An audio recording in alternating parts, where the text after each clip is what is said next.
A subscriber heard a faint tick at idle, kept driving. Weeks later, it was valves, then a dead engine. Same car, different path. Another viewer checked oil, found a leak, and caught it early. 2 sounds, 2 outcomes. In this video, you'll follow an investigative checklist. When the click appears, how it changes with throttle, and what nearby symptoms, leaks, belt wear, heat shield rattle, confirm the culprit. You'll see why a quick oil fix can quiet a lifter, but also why you still need a diagnosis to stop the chain reaction. Before we move on, please take a moment to subscribe to the channel and like the video. If a healthy engine is virtually silent, why are you hearing a metronome under the hood? Let's build a baseline the right way. Park, set the brake, and let the car idle. Windows down, a C off. Listen, note the cadence, steady tick, random tap, or a faint sewing machine rhythm. Now switch the AC on. If the click starts only when the compressor engages, you're hearing accessory noise, not a deep engine problem. Turn the AC back off.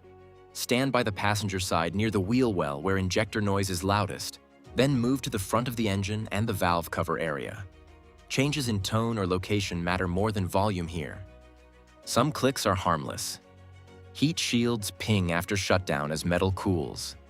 EVAP system checks can make light periodic clicks during certain cycles. Those are brief and inconsistent. What you don't want is a tick that persists at idle or sharpens as you gently raise RPM. That pattern links to parts that rely on oil pressure, and oil issues don't stay small for long. Run a quick A/B test. From cold start, you hear a soft tick that fades after a few minutes once oil warms and thickens enough to fill tiny clearances. That's often a lifter that was slow to pump up. Now compare it to a tick that gets more defined as you rev to 2000 RPM in neutral and stays there even warm. That's a red flag. RPM-linked clicks point upstream, valvetrain or a cam-related part, because they move in sync with the crank. Here's why oil matters. When the oil level is low or the oil is thin and worn out, lifters don't stay fully pressurized. They can click at idle and quiet down after a fresh top-off or oil change because the lifter finally gets fed. But if the root cause is a leak, a weak pump, a clogged pickup screen, or a restricted oil passage, the quiet won't last. The click comes back, usually sooner each time, and with more bite. Follow the chain if you ignore it. Low oil leads to dry lifters. A lifter can collapse. Then valve events go out of sync. Valves don't seal fully, run hotter, and can burn. As parts wear, tiny metal shavings end up in the oil. Bearings pick that up and start to score. What began as a faint tick turns into lower oil pressure, rough idle, and eventually knock. That's the path most car owners miss until the damage is already expensive. Not every click is metal on metal. Fuel injectors can click by design. They make a light, plastic-like rhythm, often even across the bank of cylinders, and the sound sits high on the engine. That can be normal, especially on direct injection engines. Contrast that with a hard metallic tick that cuts through the engine note and localizes near a valve cover or the front timing area. A screwdriver or mechanic's stethoscope on the valve cover, injector rail, and timing cover can help isolate which component is loudest. This sets up our next move. A controlled test drive will separate engine speed clicks from road speed clicks and load-related noises from accessory chatter. If the clicking rises exactly with engine RPM while stopped in neutral, start with lubrication and valve train checks.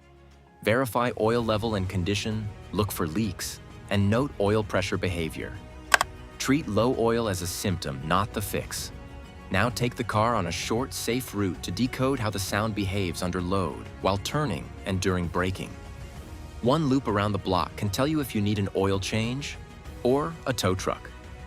Set a timer for 5 minutes and run this checklist. First, idle in park.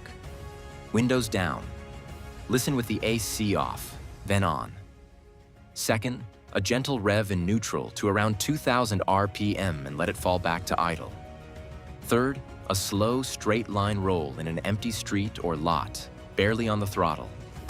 4th, light left and right turns in a parking lot, just off-center and then at full lock. 5th, a moderate acceleration to neighborhood speed, steady throttle. 6th, light braking from that speed to a stop. 7th, AC on and off again at idle and during a short rev.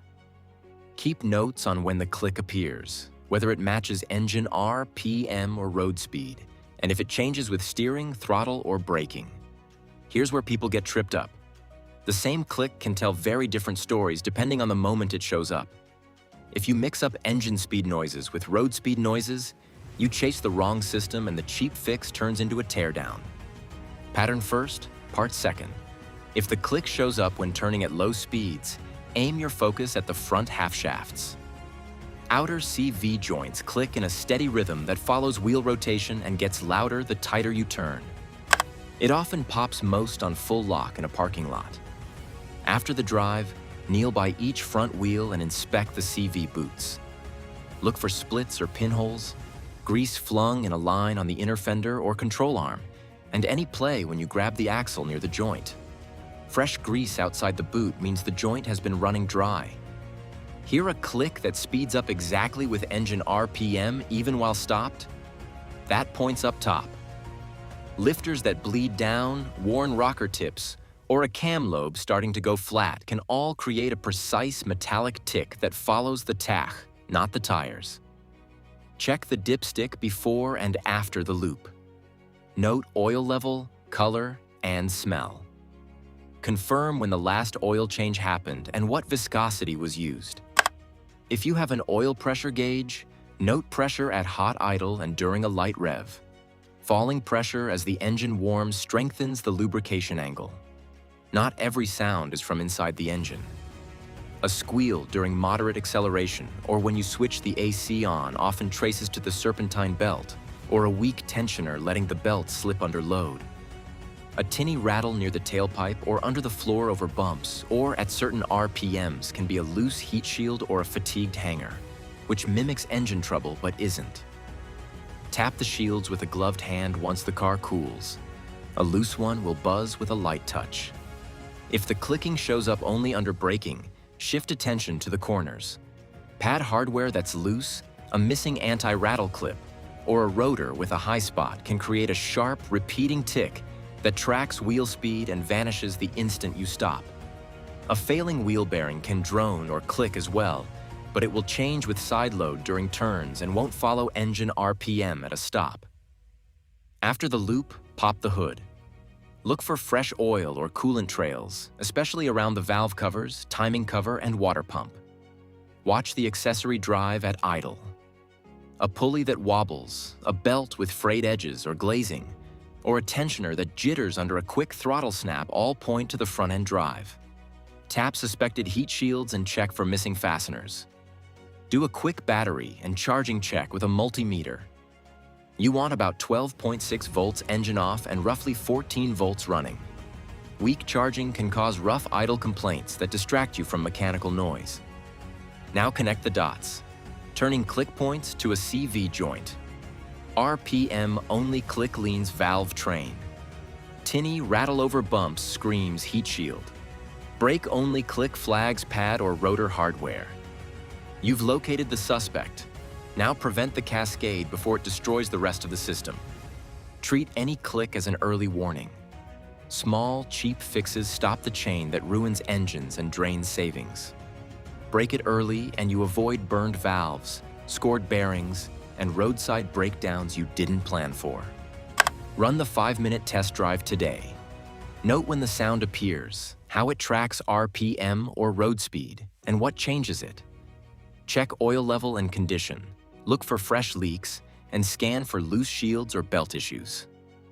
If the click persists or gets sharper, book a diagnostic now and describe the pattern.